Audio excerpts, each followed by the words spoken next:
അറിയുന്ന ആളുകളിലാണ് ഭൂരിഭാഗം ഉണ്ടാവുക എന്നാണ് ഞാൻ മനസ്സിലാക്കുന്നത്. എന്നാലും കുറച്ച് ആളുകളൊക്കെ പുതുതായിട്ട് ബിസിനസ്സിലേക്ക് വന്ന ആളുകൾ ഉണ്ടാവാം. ഒരുപക്ഷെ അങ്ങനെ ഏതെങ്കിലും രീതിയിൽ എന്നെ കാണുകയോ കേൾക്കുകയോ ചെയ്തിട്ടില്ലാത്ത ആളുകളും ഒരുപക്ഷെ മീറ്റിംഗിൽ ഉണ്ടാവാം. അപ്പൊ ഞാൻ എന്നെ ഒന്ന് പരിചയപ്പെടുത്താം. മൂസ സാർ എന്നെ പരിചയപ്പെടുത്തുന്നത് ഞാൻ കണ്ടു. ഏതായാലും എൻ്റെ പേര് അയ്യൂബ് എന്നാണ്, കൊടുവള്ളിയാണ് സ്വദേശം. ഈ ബിസിനസ്സിൽ വന്നിട്ട് ഇപ്പം 7 വർഷം കഴിഞ്ഞു. ശരിക്കും ഫുൾ ടൈം ആയിട്ട് ഏറ്റെടുത്തിട്ട് എനിക്ക് തോന്നുന്നു ഒരു 6 വർഷം കഴിഞ്ഞിട്ടുണ്ടാവും. അതായത് ഈ ബിസിനസ് ശരിക്കും ഞാൻ ബിസിനസ്സിലേക്ക് വരുന്നത് ഞാൻ അറിഞ്ഞുകൊണ്ടല്ല ഞാൻ ഈ ബിസിനസ്സിൽ എത്തുന്നത്. അതായത് എൻ്റെ ബ്രദർ ഇൻ ലോ ആയിട്ടുള്ള ഭാര്യയുടെ ആങ്ങളായിട്ടുള്ള റമീസ് സാറാണ് ഈ ബിസിനസ്സിലേക്ക് വരാൻ കാരണം. അദ്ദേഹം ഇന്ന് RTCയിൽ വർക്ക് ബിസിനസ് ചെയ്യാണ്. ഞാൻ ഗൾഫിലായിരുന്നു, ഒരു 14 വർഷത്തെ പ്രവാസിയാണ്. ആ സമയത്ത് ഞങ്ങൾ ഫാമിലി ആയിട്ട് അവിടെ സെറ്റിലാണ്. ഏകദേശം ഒരു 6 വർഷത്തോളം കുടുംബത്തോടൊപ്പം ഗൾഫിലായിരുന്നു. സ്വന്തം ബിസിനസ്സാണ്, സാമ്പത്തികമായിട്ട് പ്രയാസങ്ങളൊന്നുമില്ല. അങ്ങനെ ഇരിക്കുന്ന സമയത്താണ് നാട്ടില് വൈഫിന് ഡെലിവറി ആയിട്ട് വരുന്ന സമയത്താണ് വളരെ യാദൃശ്ചികമായിട്ട് ഈ അവസരം പരിചയപ്പെടാൻ കാരണമാവുന്നത്. അപ്പോൾ ഞാൻ വർഷങ്ങൾക്ക് മുന്നേ 2009 എൻ്റെ കല്യാണം കഴിഞ്ഞ ഉടൻ തന്നെ റമീസ് സാർ ഒരു നെറ്റ്വർക്ക് ചെയ്യുന്നുണ്ടായിരുന്നു. അപ്പൊ അന്ന് എനിക്ക് ഇതിന്റെ പ്ലാന്, ഇന്നത്തെ നമ്മളൊക്കെ ITC ലീഡർ ആയിട്ടുള്ള BGPK സാർ എൻ്റെ വീട്ടിൽ വന്നിട്ട് എനിക്ക് അന്ന് പ്ലാൻ തന്നിട്ടുണ്ട്. പക്ഷെ എന്തോ അന്ന് എനിക്ക് ഒരു താല്പര്യം ഉണ്ടായിരുന്നില്ല. അങ്ങനെ ഇവരെ ഒഴിവാക്കാൻ വേണ്ടി ഞാൻ അന്നൊരു ഇൻഷുറൻസ് പോളിസി എടുത്തിട്ടുണ്ടായിരുന്നു. അങ്ങനെ അത് കഴിഞ്ഞ് കുറച്ച് കഴിഞ്ഞ് ജസ്റ്റ് ഒരു വർഷം കൊണ്ട് തന്നെ കേരളത്തിലെ നെറ്റ്വർക്ക് മാർക്കറ്റിംഗ് മുഴുവനും ബാൻ ചെയ്യുകയും ഒരുപാട് ലീഗൽ ഇഷ്യൂസ് വരികയൊക്കെ ചെയ്തതായിട്ട് ഞാൻ അറിഞ്ഞിട്ടുണ്ട്. അപ്പൊ അങ്ങനെയുള്ള ഒരു സാഹചര്യത്തിൽ പിന്നെ അത് കഴിഞ്ഞു. റമീസ് വേറെ MBAക്ക് പോയി, അത് കംപ്ലീറ്റ് ചെയ്തു, ബാംഗ്ലൂർ ജോലിയായി. അങ്ങനെ നിൽക്കുന്ന സമയത്താണ് വീണ്ടും എന്നോട് പറയുന്നത്, അളിയ നല്ല ഹെയർ ഓയിൽ പേസ്റ്റ് ഒക്കെ ഉണ്ട്, കെമിക്കൽ ഇല്ലാത്തതാണ്, സോപ്പൊക്കെ ആയുർവേദിക് ആണ്, സൈഡ് എഫക്റ്റ് ഇല്ല, അങ്ങനെ ഇങ്ങനെ കുറച്ച് കാര്യങ്ങളൊക്കെ എന്നെ എയർപോർട്ടിൽ ഡ്രോപ്പ് ചെയ്യുന്ന സമയത്ത് അവരത് പറഞ്ഞു. ഞാൻ പറഞ്ഞു ഓക്കെ, അങ്ങനെ നല്ല പ്രൊഡക്റ്റ് ആണെങ്കിൽ എന്ത് ചെയ്തോ, വീട്ടിൽ കൊടുത്തോന്ന് പറഞ്ഞു. അപ്പൊ എന്നോട് പറഞ്ഞു ഞാൻ എത്തിച്ചു കൊടുക്കാം, ഞാൻ നാളെ ബാംഗ്ലൂർക്ക് പോകും, എൻ്റെ കയ്യിലില്ല എന്നൊക്കെ പറഞ്ഞു. ഞാൻ വിചാരിച്ച് ഇവൻ ഏതൊരു ഡിസ്ട്രിബ്യൂഷൻ ചെയ്യുന്നുണ്ട്, ഏതൊരു കമ്പനീന്റെ മാർക്കറ്റിംഗ് ചെയ്യുന്നുണ്ടാവും, അപ്പൊ അതിന്റെ കുറച്ച് പ്രൊഡക്റ്റ് എനിക്ക് പരിചയപ്പെടുത്തിയായിരിക്കും എന്നാണ് ഞാൻ വിചാരിച്ചത്. കാരണം മുമ്പ് ഞാൻ കേട്ട നെറ്റ്വർക്ക് മാർക്കറ്റിങ്ങിനെ കുറിച്ചിട്ടൊക്കെ 2-3 സ്ഥലത്ത് കേട്ടൊക്കെ പൈസ കൊടുക്കുക, എന്തോ എയറിലുള്ള എന്തെങ്കിലും ഒരു പ്ലാൻ വാങ്ങുക. മീൻസ് അന്ന് ഈ നാനോ എക്സൽ എന്ന് പറഞ്ഞ ടീം എൻ്റെ വീട്ടിൽ വന്നിരുന്നു. അതേപോലെ റമീസ് ചെയ്യുന്ന കമ്പനി ആണെങ്കിലും പൈസ കൊടുക്കുക, പ്രത്യേകിച്ച് സാധനം തന്നില്ല. അതായത് ഇൻഷുറൻസ് പ്ലാൻ ഒക്കെ കിട്ടിയാൽ കിട്ടി എന്നുള്ളതാണ് ഞാൻ മനസ്സിലാക്കുന്നത്. അപ്പൊ ഈ പ്രോഡക്റ്റ് വിൽക്കുന്ന ഒരിക്കലും നെറ്റ്വർക്ക് മാർക്കറ്റിംഗ് ആയിരിക്കില്ല എന്ന് ഞാൻ ചിന്തിച്ചു. പിന്നെ അവൻ അങ്ങനെ ഒന്നും പരിചയപ്പെടുത്തിയിട്ടുമില്ല, പ്രോഡക്റ്റ് മാത്രം എന്നോട് പറഞ്ഞത്. ഞാൻ ഓക്കെ എന്ന് പറഞ്ഞു. ഞാൻ അന്ന് ജസ്റ്റ് ഒരു ആഴ്ചത്തേക്കാണ് ഗൾഫിലേക്ക് പോയിരുന്നത്, ഒരു അർജന്റ് കാര്യത്തിന് വേണ്ടി പോയതായിരുന്നു. തിരിച്ചു വന്ന് എനിക്ക് തോന്നുന്നു 2-3 ദിവസം കഴിഞ്ഞ സമയത്ത് എന്നെ ഒരാൾ വിളിച്ചു. എന്നോട് ചോദിച്ചു, ഇങ്ങനെ റമീസിന്റെ അളിയനല്ലേ, അപ്പൊ പേസ്റ്റും ഹെയർ ഓയിലും ഇതൊക്കെ തരാൻ വേണ്ടി പറഞ്ഞിട്ടുണ്ടായിരുന്നു എന്ന് പറഞ്ഞു. നിങ്ങൾ എപ്പോഴാ കാണുക, വീട്ടിൽ വന്നാൽ ഉണ്ടാവുമെന്ന് ചോദിച്ചു. ഞാൻ പറഞ്ഞു ഞാൻ വീട്ടിലില്ല, നിങ്ങളൊരു കാര്യം ചെയ്താൽ മതി, കൊടുവള്ളിയുള്ള 1-2 കടകൾ, ഷോപ്പിന്റെ പേര് ഞാൻ പറഞ്ഞു കൊടുത്തു, നിങ്ങൾ അവിടെ കൊടുത്താൽ മതി എന്ന് പറഞ്ഞു. അപ്പൊ എന്നോട് പറഞ്ഞു നേരിട്ടൊന്ന് കാണേണ്ടിയിരുന്നു എന്ന് പറഞ്ഞു. ഞാൻ പറഞ്ഞു ഇന്നില്ല, നാളെ വൈകിട്ട് ഉണ്ടാവും എന്ന് പറഞ്ഞു. അങ്ങനെ പിറ്റേ ദിവസം അയാൾക്ക് വിളിക്കാൻ പറ്റില്ല, വരാനും പറ്റില്ല. അത് കഴിഞ്ഞ് 2 ദിവസം കഴിഞ്ഞ് വീണ്ടും അയാൾ എന്നെ വിളിച്ചു പറഞ്ഞു ഇന്ന് വീട്ടിലുണ്ടാവും എന്ന് വെച്ചപ്പോൾ ഞാൻ പറഞ്ഞു ഇന്നും ഉണ്ടാവില്ല, 2 ദിവസം കഴിഞ്ഞിട്ടേ ഉണ്ടാവും എന്ന് പറഞ്ഞു.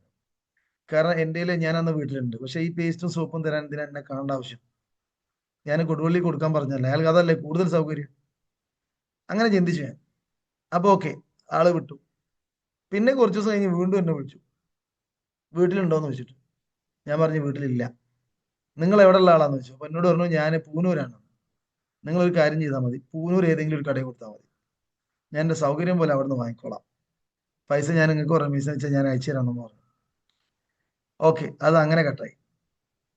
അങ്ങനെ ഒരു ദിവസം കുറച്ച് ദിവസം കഴിഞ്ഞതിന് ശേഷം ഞാൻ വീട്ടിൽ ഉച്ചയ്ക്ക് ഭക്ഷണമൊക്കെ കഴിച്ച് വീട്ടിലിരിക്കുക. ആ സമയത്ത് വീട്ടിലേക്ക് ഒരു കാർ ഇങ്ങനെ കയറി വരുന്നുണ്ട്. അപ്പൊ ആ കാർ വന്നു, അതിൽ 2 ആൾ ഇറങ്ങി. അപ്പൊ ഒരാളെ എനിക്ക് പരിചയമുണ്ട്, അത് മുമ്പ് പ്ലാൻ തരാൻ വന്നിട്ടുണ്ട്, വീട്ടിൽ വന്ന് ബിജു സാറാണ്, അയാൾക്ക് വീടും അറിയാം. മറ്റേ ആളെ എനിക്ക് പരിചയമില്ല. അങ്ങനെ അയാൾ എന്നോട് വന്ന് പറഞ്ഞു ഞാനായി നിങ്ങളെ വിളിച്ചത് എന്ന് പറഞ്ഞു.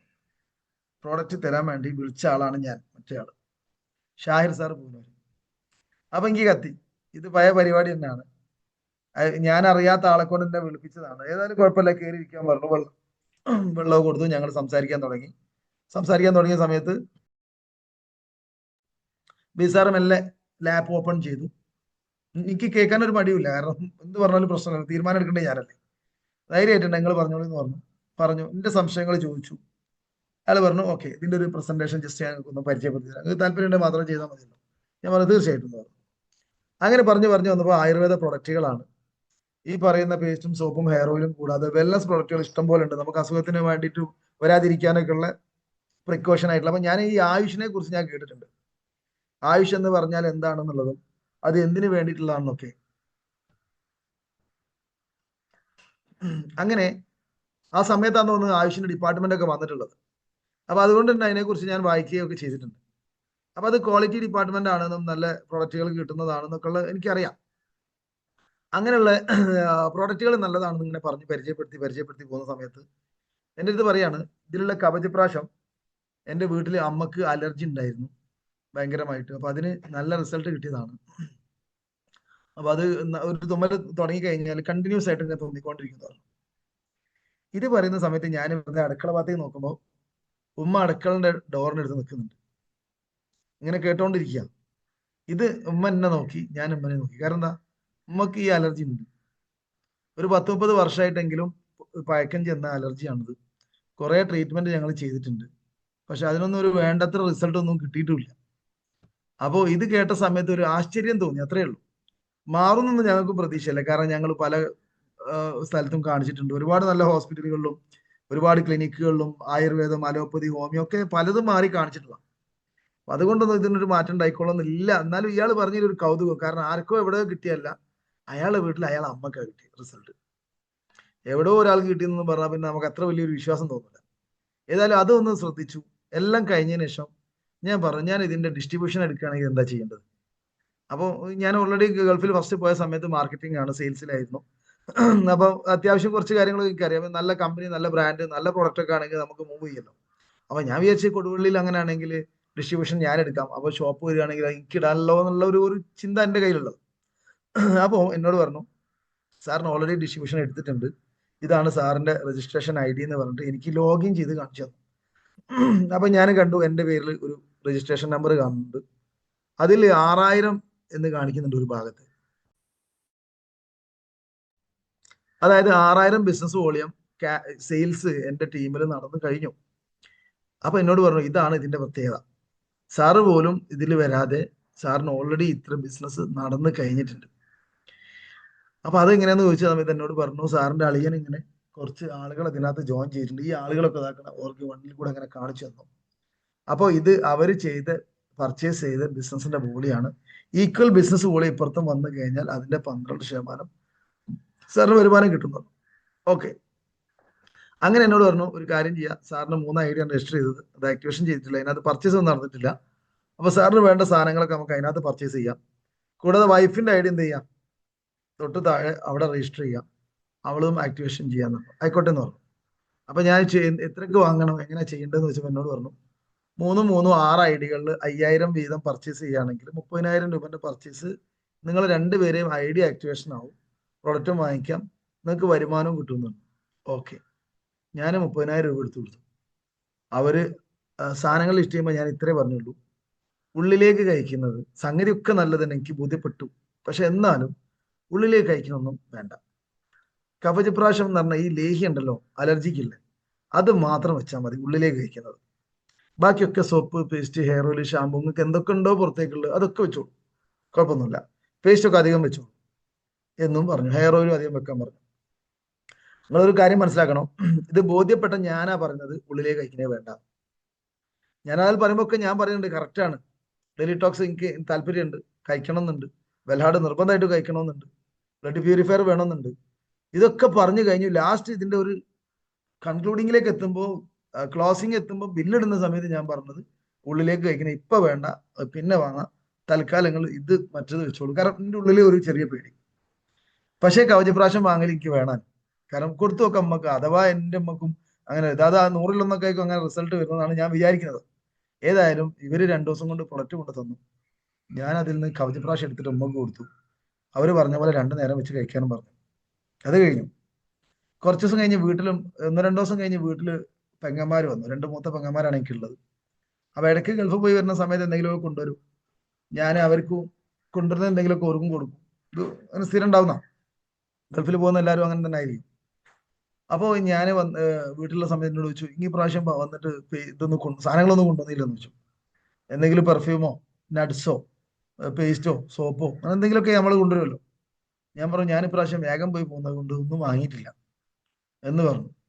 പക്ഷെ പിന്നെ ഞാനിങ്ങനെ എനിക്ക് ഓർമ്മ വന്നത്, ഇവിടെ കുറെ ബോക്സിനകത്ത് കട്ടിലിന്റെ ഉള്ളിൽ കൊണ്ടുവച്ച പേസ്റ്റും സോപ്പൊക്കെ ഉണ്ടല്ലോ, അവരത് ഓർക്ക് എന്തെങ്കിലും എടുത്തു കൊടുക്കാം, ഏതായാലും പൈസ കൊടുത്ത് വാങ്ങിയല്ലേ എന്ന് വിചാരിച്ചിട്ട് ഇവർക്ക് എന്ത് ചെയ്തു, ഹെയർ ഓയിലും പേസ്റ്റും ഒക്കെ രണ്ടാക്കും എടുത്തു കൊടുത്തു.